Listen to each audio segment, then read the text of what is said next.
This is both a lung, abdomen, and cardiac ultrasound I wanted to go over real quick. This is a great view of the left upper quadrant. If you're looking for free fluid, I think you have enough. One thing that was mentioned was about blood flow to the kidney. And first off, I think when you're doing renal ultrasound, I think the main question you want to answer is there hydro, yes or no? If you are going to talk about blood flow to the kidney, which I would argue is probably not something we should do from an emergency medicine perspective, but if you do a lot of these and you get good at it, that's fine. But in order to tell that there's good blood flow to the kidney, I think you need to do actual color flow, which I don't see. Another thing too is that you need to compare the left and the right kidney. It's hard to say that one kidney is normal or abnormal unless there's obvious hydro, unless you see both sides. So I would strongly recommend you doing that, especially if doing a fast exam as well for free fluid. This is a lung ultrasound, and I do agree that if you're looking only at the pleura for a subpleural consolidation, I don't see any. You do have a couple B lines. If you are looking for pneumonia, it's really important that you just don't look at one lung field. So if you're coming posteriorly, you also need to come mid-axillary to get the left lower lobe. You can't just get from the left axillary and expect that to be no pneumonia. Same thing for posteriorly.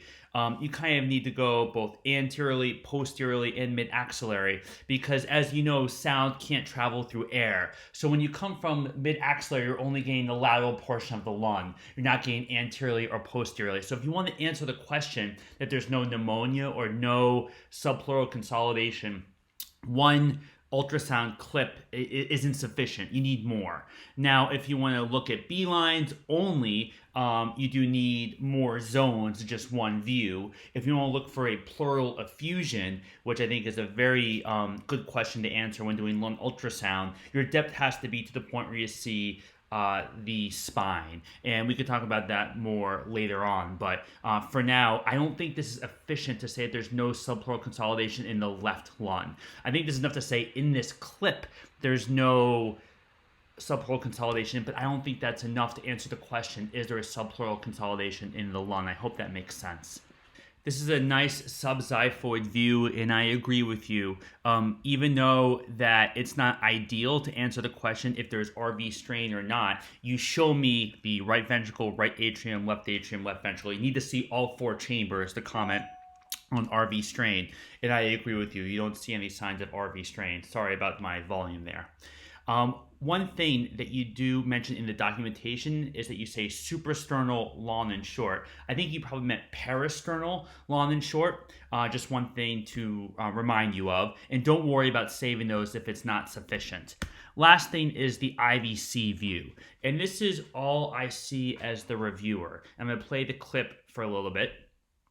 And so this is what I see as a reviewer, and this is fine. I like using the curvilinear probe. If you want to use the phased array, that's fine. And you're focused in this area where the hepatic veins enter into the IVC, which is great. So I just want to give a couple tidbits. These are also examples of videos I can make to help give feedback on all the ultrasounds that are done. I hope this helps. Let me know if you have any questions. Thanks for saving.